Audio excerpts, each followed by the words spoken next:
guys. I am sitting here with my very good friend Dan and his new husband Rob, who's my new BFF. I met Dan at school, at drama school, many, many years ago. We won't say how many years ago. Too many years ago. But we reconnected when Dan's little boy George was diagnosed with autism. Well, he wasn't diagnosed at the time, was he? No. No, you weren't sure.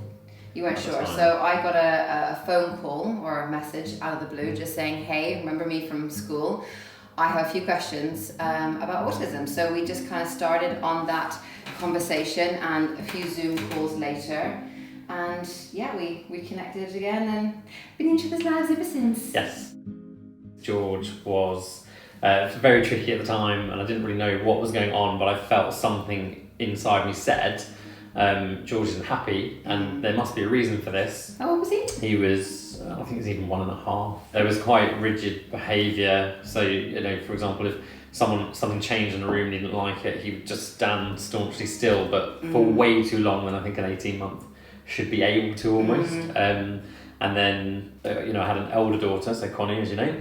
Connie was very different, much easier, in the sense of just like any child would have her tantrums, or would cry, or would vomit, or would poo. Yeah. Whereas George, he always definitely had something around when he was with a man. He was never as happy. Yeah, I remember you saying that. So any of our male friends would find it difficult to interact with him, apart from about 3. So there were 3 male friends that he just said, I like you, I love you, and even as a baby, that was very clear. And to the extent where I found it really difficult, because I don't think he was like that with me. Yeah. So I found it really difficult that, you know, I had this gorgeous little boy, but at the same time, the interactions were so different from my daughter, because Connie was always affectionate and it always felt, you know, very natural. Whereas with George, I found it really difficult because I didn't feel connected. Was he closer to his mum than to you at that point, or was he just kind of distant? Much closer to his mum, and sort of, I think mum was his safe place. At the same time, was also very, very difficult. He just sort of, whereas interactions like when I'd come home from work, Connie would come running up and, you know, or Dad, you know, hi Dad, and this happened today, or we did this, we did this. You know, George wouldn't even get off the sofa. He wouldn't even, there was no reaction to me even coming home. Andrew didn't have that bond he thought he was going to have with his son. Yeah. You know, now it's completely different, but back then, you know, same thing. Dylan wouldn't respond to him when he came into the room. If he tried to hug him, Dylan would cry and run to me. Yeah. And you kind of have this weird feeling with yourself. You're like, I love you so much, but you almost feel that rejection. You're like, you don't like me, and you're really difficult to love right now. You question, am I a bad person because of how I'm feeling about this situation? Are you a bad parent? Is someone going to judge me if I say that I love my child but I don't like them very much? Absolutely, right now? And I'm sure some people did, but it was like, well, that's... Well, I do think a lot of dads, especially, I'm saying dads especially, because you know, obviously mothers tend to be at home a lot more, and you have to go and work. So you're earning money to provide, to be able to come home, but at the same time you're also feeling left out. Now when I look back, probably there were some okay moments and good moments. However, I probably missed it at the time because the rest was so overwhelmingly difficult. When you got the diagnosis, did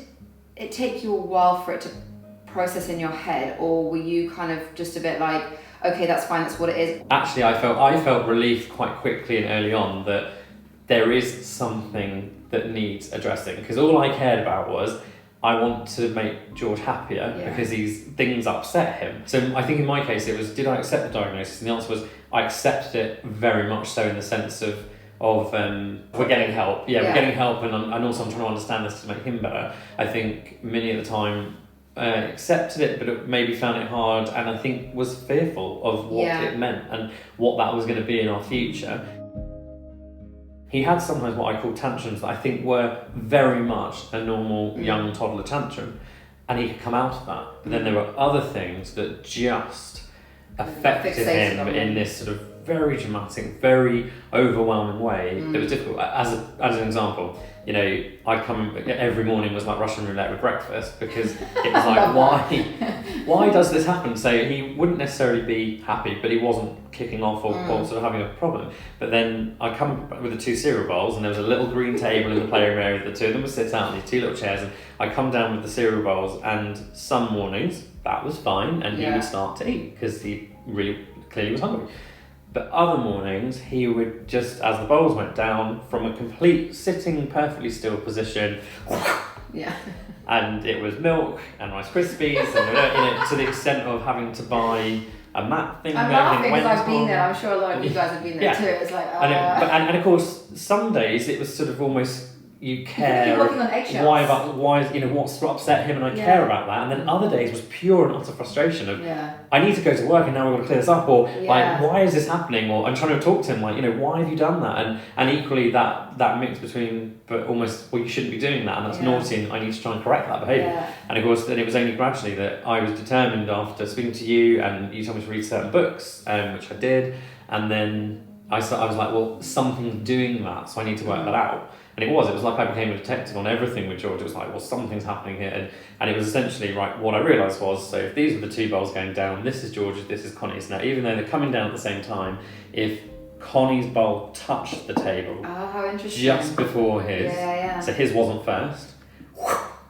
Now, whether that's because as a general rule, I maybe put his down first, which I think I probably did. Do you reckon that's the OCD? Because as a lot of children on the spectrum, they don't just come with one dual diagnosis. It tends to be like Dylan has autism, PDA, and a little bit of OCD, and George has OCD and I do. I think, and I think it was in somewhere in his world. I think that had become the more routine thing is that Dad puts my bowl down first, or Mum does, and if we didn't, it was almost like you didn't do that right. And that, there was no coming back from it. He wouldn't then eat breakfast, and he would, sort of start the day badly. But and then I remember when we went to the Autistic Centre in Cape Town, and we were talking to the doctor, and I said, oh, we've worked a lot of things out. We've worked out if we put the bowl down, and we've worked out if we do this, and we've worked out that, and we've worked out at night time. So to keep him calm, we know.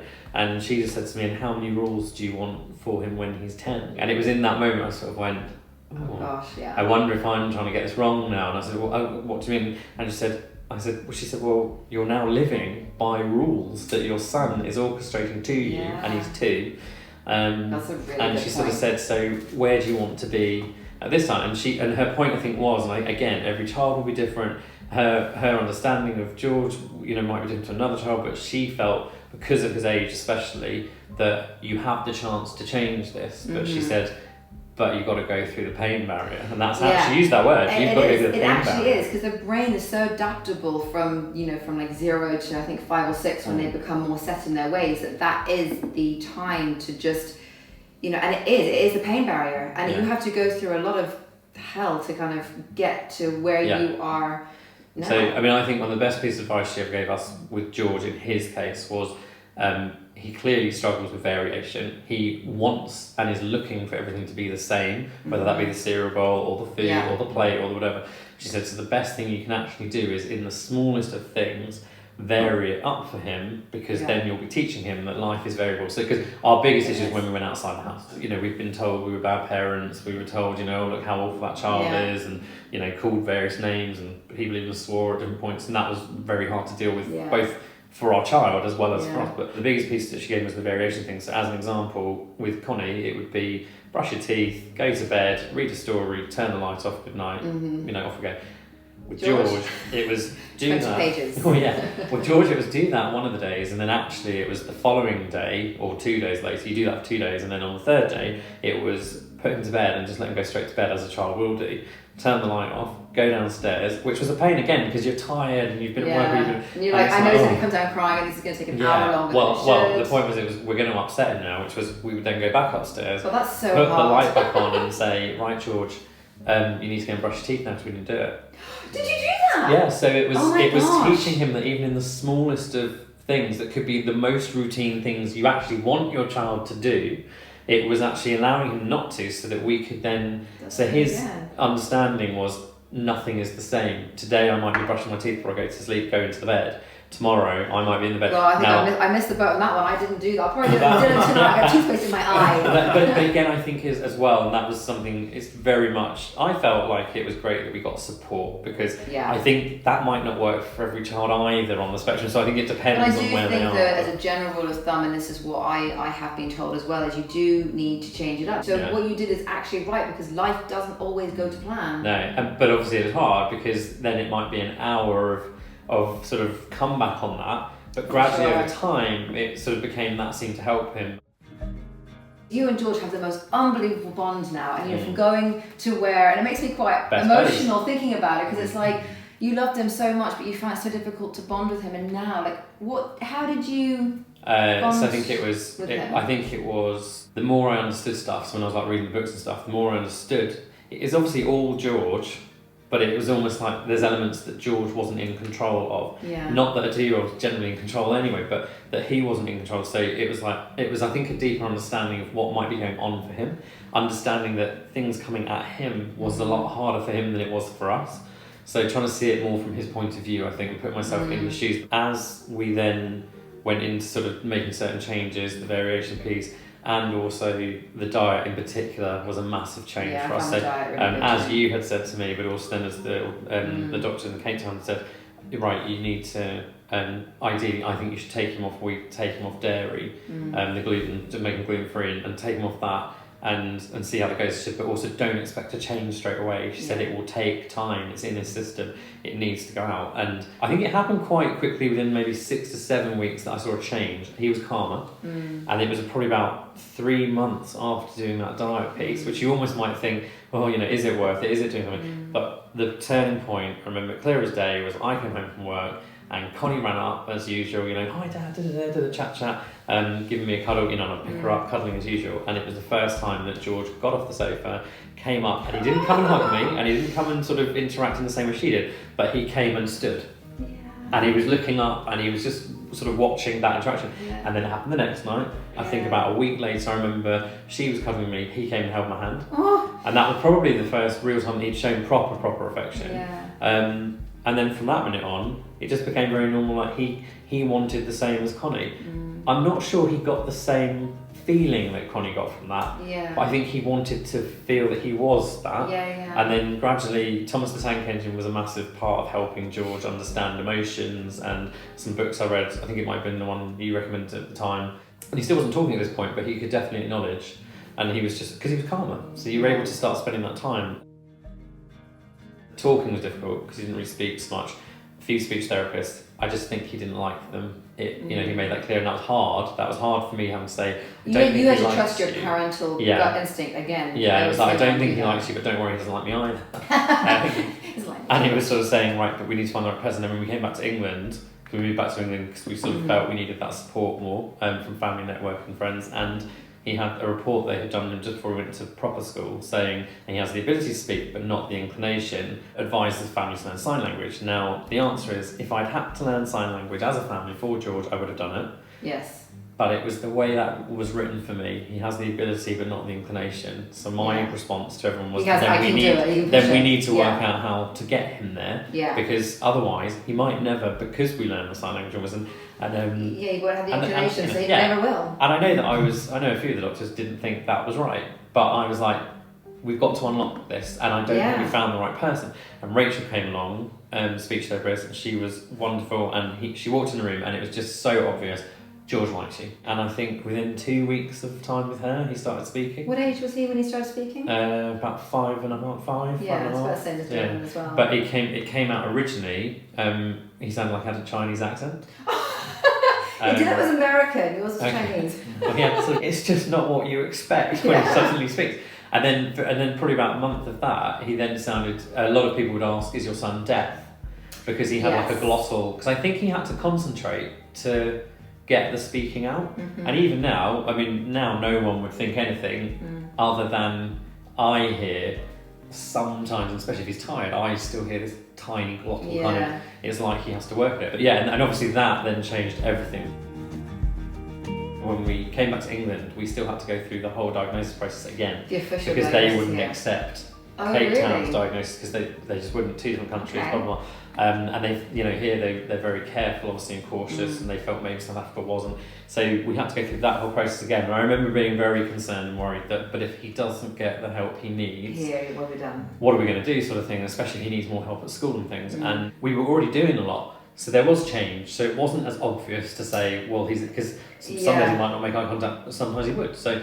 And even when they make progress, you're like, I know he needs more, and it's a constant battle. You've got to push, fight. And he, but when they got the diagnosis through, when we got the diagnosis through, that was the day that I broke, because it was almost like, I can stop now a little bit, because it was like, we're getting that. And I remember we were sat in the lounge, and I do remember as she was talking, saying like, so you'll get his statement through, and you'll get this, and you'll get a support helper at school, and blah blah blah. I just felt everything coming out of me, and I said, I'm so sorry, I've just got to leave the room. And I went in the kitchen, I just broke down. And I remember, like, you know, they came and sort of saying, like, you know, are you okay? And, oh, you know, and Minnie said, this isn't like you, I've never seen you do this. And, like, holding it together. And I was like, yeah, because it felt like, because also she was having to do with feeling upset about it all. You probably felt I think I had held, I think it was that proactive thing. I had been like, you didn't have that space yeah, and it was suddenly knowing that, right, I think we're going to get what we need to help him be happy, and then I was able to let go of it more. But and relief of like almost being believed, I think, as well. I know. I think a lot of parents feel that like, you know, whenever a child goes to like school, they're doing really well, and then at home they completely melt down and don't see. You're like, hang on, I'm not lying here, I promise you. Yeah, exactly. You know? Well, that's why I used to video everything. So back when he was younger, I would film lots, because it was actually showing the doctors those scenarios, and in some cases the length of time that those sort of things would go, and more importantly how you would then fix that problem. You then obviously separated from his mum, and the kid's mother, and you went into a new relationship with the lovely... I did. Wow. So you've now taken on 3 children, one on the spectrum. Now, how did you feel when you met Dan and he said, hi, this is me, I've got 3 kids, you obviously haven't had any experience with having your own children yet. So when Dan said, I've got 3 children and one of them's on the autistic spectrum, what was your honest initial thoughts? Daunted. Had you had any experience with children on the spectrum before? Not at all. And I think it was only through Dan talking about it, and you know, it was interesting, it was intriguing as well. And the videos that you've taken and you were able to show me, you know, this was George, this is George now, is just phenomenal. But I think it's like anything, there was an element of fear in me, because you're frightened of the unknown, and is this right, and you know, how are they going to be with me, and it was daunting anyway, let alone having the extra... And the fear of the unknown, the fear of all these variables, and Dan saying, well, you can be like this and you can be like that, and he'll like you or he won't like you. My words for it may well have been, if George doesn't like you, then it's it'll be game over. So it was very daunting. Yeah. Did you go in, like, Google autism, or did you just go, I'm just going to go with this? No, I'm going with the flow. I can't, if I start looking at textbook things and I can look at this and I can look at that and I'm going to be so muddled with that, I'm going to go in head first in the deep end. Obviously, children on the spectrum find it very difficult with change. You've now got to try and tell your children, as well as George, who doesn't like change very much, so probably changing the toothpaste routine was probably, toothbrushing was really helpful. How?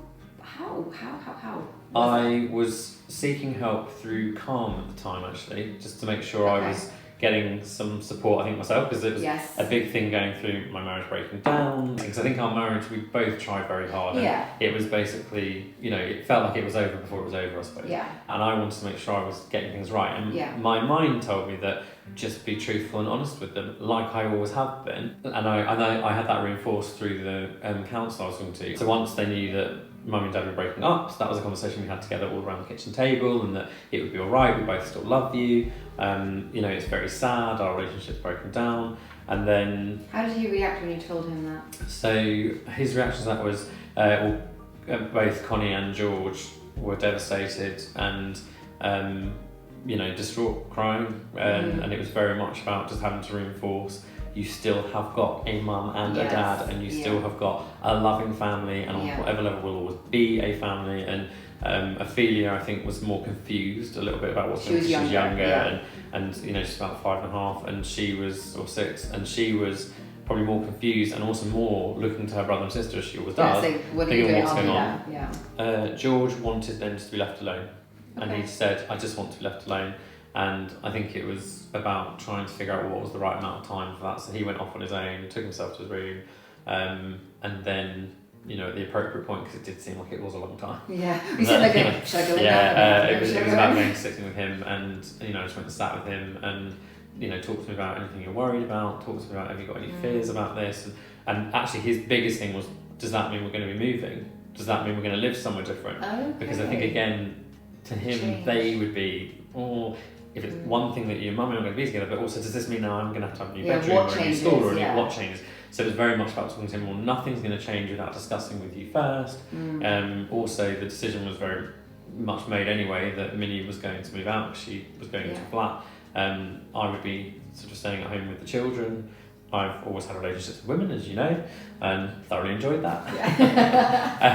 Thoroughly enjoyed that. Had opportunities to be with men, and didn't feel that way. But then, yes, a guy had kissed me, and I was like, yes, actually. I like both, and I'm very much about, I just believe people have the ability to give each other both emotional and physical pleasure or pain, depending.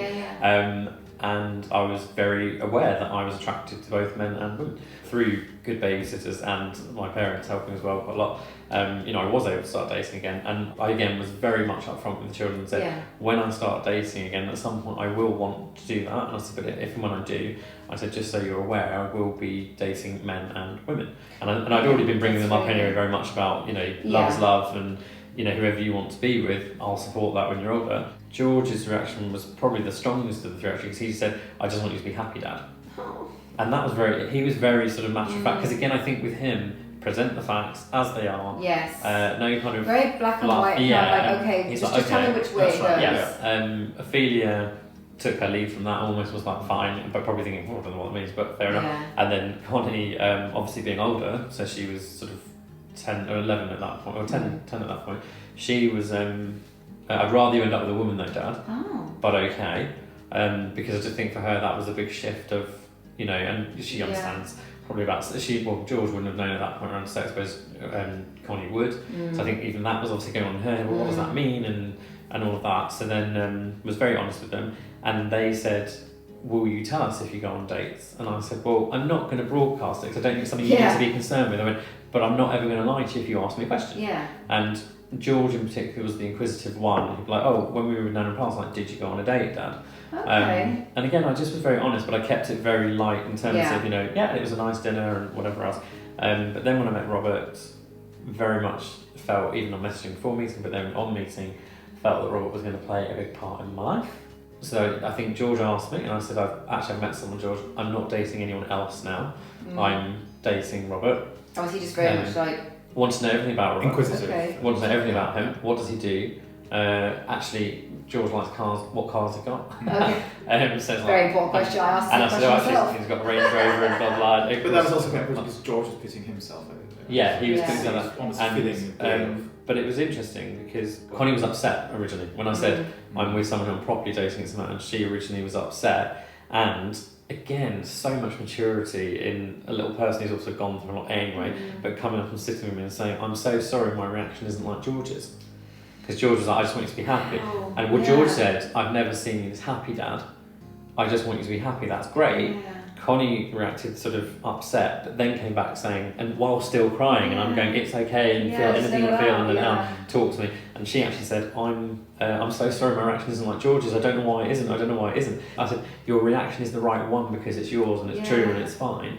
And I said, and I completely understand, and I remember saying, I'm so sorry that I'm putting this as another thing to deal with actually, Connie, because it would never be my intention to cause you more sort of difficulty or whatever else. And she's like, no, you're being a great dad, it's just. And George was the one who was like, I want to meet Robert. Wow, so he was the face to the name. Because he also said, but you just seem so happy, Dad, I want to see the person that's doing this for you.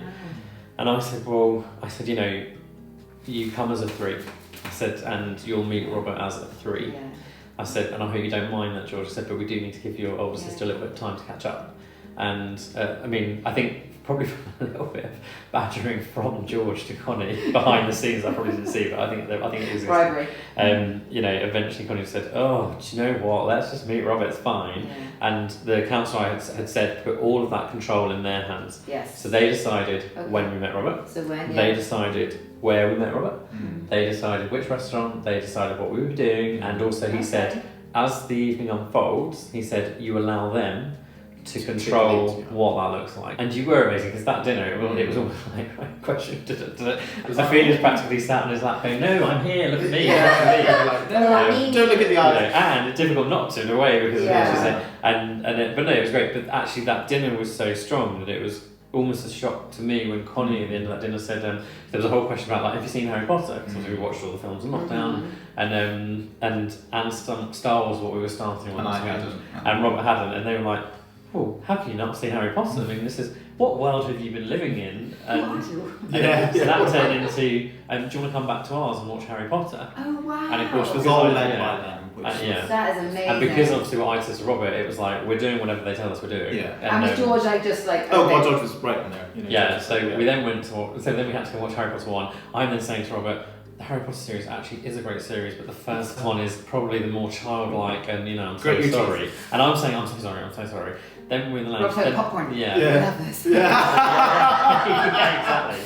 He came to. You won't admit it, but he did. Yeah. You love number 8. You were like that. It was. And then that night as well, Felia's just had a birthday, and we bought her what we dubbed COVID toy actually in the end, because it's one of these sort of stickle brick type ball things, meant to be an owl or something like that. Anyway, and that was on the table, and of course she starts playing with this, and for whatever reason George put some of it into her hair.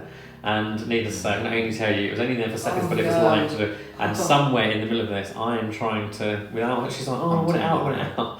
And I'm then trying, I'm like, why have you done this, George? And he was like, oh, I didn't know it was going to get stuck like that. And then I'm trying to pull it out, but then basically I'm taking her hair and I'm sort of going, and sort of then tufts of her hair were coming out, and I was like, oh god. And of course he then started laughing, and you were wetting yourself. We were just thinking it was hilarious, and I was going, this is what you're letting yourself in for. This is life with me, when it's not.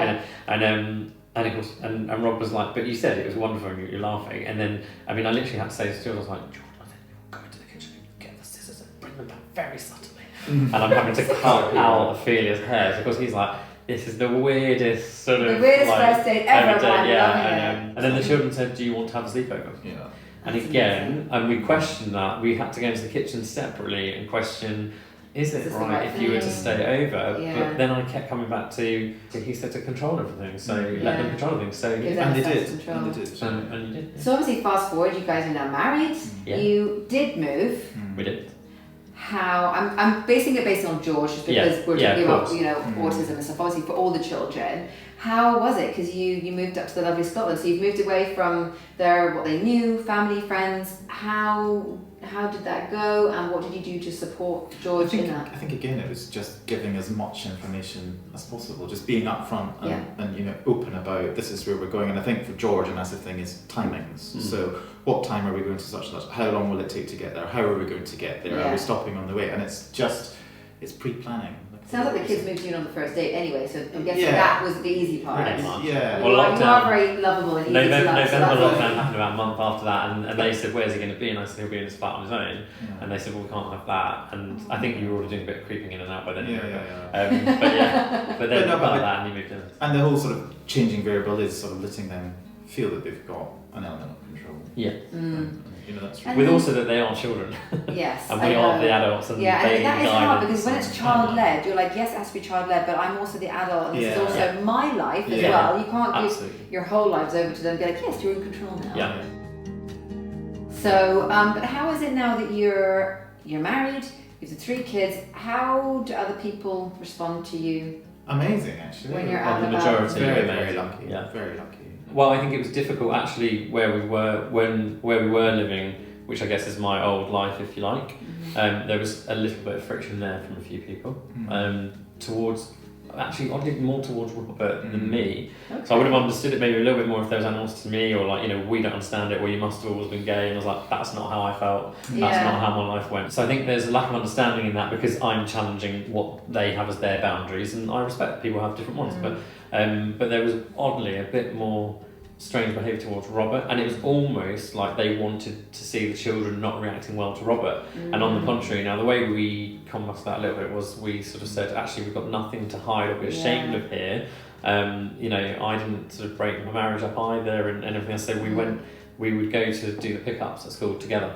And it was tricky, it was difficult, and there were a few nasty comments made in earshot of us deliberately so, and we just sort of rose above that, and we were like, we just showed the world we're not doing anything wrong here. As long as the children feel happy and loved and secure. And I think kids pick up on characters. If they're not happy, definitely. if you're in a relationship and you're not happy and kids are picking up on it, they're not going to be happy. Definitely. Security, love, happiness, that's what a child wants to feel. And any person can provide that, male or female, we all have that capacity. So I think it was seeing Ophelia come out the the classroom and she wouldn't run to me, she'd run to Robert, you know, as she still does. I mean, you know, that's it. I'm second rate these days, but she would go to Robert, and especially a lot of the dads in the school would start saying like, well, I'm not being funny, those children seem very happy and they really like him. Really? And then of course when we moved, yes, it's been fine. We have had a few times where some, you know, being in a restaurant and particularly one person was saying that he felt that was wrong. It was wrong that we were 2 men with 3 kids. You know, I won't say what he said because it's not worth repeating, but you know, his wife put him very much in his place, saying how happy the kids looked and how happy we looked, and they need to worry about they need to worry about their own problems. Yeah, so it was fine. I think the world is moving forward in a wonderful way about people being allowed to be themselves, and that there are different family variations now in all different guises, and I think that's great. I think there needs to be more representation of that. I think that would be good. But so these guys are starting their own channel soon. I'm going to make sure of that because it's needed. Yeah. We've moved to Scotland. He's always outside. He's on his bike. He's rugby. He's football. They're in. You know, they come home dripping wet, and you're like, "Where have you been?" And they're in the lake that's sort of nearby because Scotland's very like where we're living. It's like 1985. It's wonderful, and great because that's the childhood I want them to have. Definitely, they're getting to be children too. Yeah. George is easy in the sense of knowing whether he's happy or sad. Now, we know it's like we know, and it's not. And you know, there aren't sort of any of the sort of more difficult, you know, moments and episodes, as I might call them, back then, that he has. That doesn't really happen now, and it's interesting because we see him self-regulate, and sometimes certain things do upset him. Whereas as a child, he might have probably reacted out in a very loud and possibly even physical way and quite aggressive. That's still there in him because his reaction will be to almost sort of quite stand there and he'll be like, but we realised he got into stuff, didn't he? He'd created some patterns that we're almost sort of unaware he's created, which is he likes to now leave at 8:20 because he wants to be at school for 8:30. One day when for whatever reason he couldn't, but it was unplanned and there was a ring, we said, no, we need you to come with us because we're doing something, and his reaction was, and I went, right, okay, so we've allowed too much routine maybe there. So I spoke to him about it after. I said, you know your reaction this morning? I said, do you feel that you were angry, right? And he sort of said, well, yes, and I didn't expect that, and blah, blah, blah. And I said, okay, so for that reason, George, as he knows about what his autism is, and he openly talks about himself, a couple of times a week, I said, when we see fit, we're going to throw in a loop, you know, a curveball there, and it might be that you need to take Ophelia to school today. Or you might be that, no, you're not leaving until 20 to 9, but it'll be at random. Because we need to make sure that he's not happy with it in one sense because he's like, oh, I just don't want to miss my football. In the same way that any child who likes to do something doesn't want to miss it. But equally, he accepted it because he said, no, I know why you're doing it. So. And I think to another sort of recent curveball was in school, was in the classroom. He came out of school one day and, how was your day? And he was like, he was almost tearful. And I was like, And I said, what happened at school today? He said, the teacher moved my desk, so I'm not sitting with my friend anymore. I'm sitting. And that was another change that she threw in there, which was good for him. But you know, he had 6 solid weeks of sitting next to his friends, and then all of a sudden it's like, no, you're not going to get to do that. I think we get so sometimes worried that our children are not. I know that Dylan is able to actually deal with change. You know, okay, it doesn't happen straight away, but I think, you know, if you're in a relationship and you're not happy and you're scared and you're staying in a toxic relationship that's not right for you, you think, I don't want to change that because it's not right for the children. I think if it's done like you guys have shown, you've been upfront, you've told them how it is, you know, you've given them time. You know, you've let that time to them. Yes, they're going to be upset, but now you're happier. They're the happiest they've ever been. And also, I think, you know, instead of saying mummy and daddy have separated, you're just adding more people in, more people to love you. Mummy and daddy, or daddy and daddy, or mummy and mummy are still there. But you have that other person in, and I think you guys... They get 3 lots of love from 3 parents. They do, and I think you guys are incredible, and thank you so much for sharing your story, and I hope you guys found that interesting, and if you guys have any comments, please just write below, and I'll try and get back to you, or I'll send it on to Dan or Rob. Thanks, guys.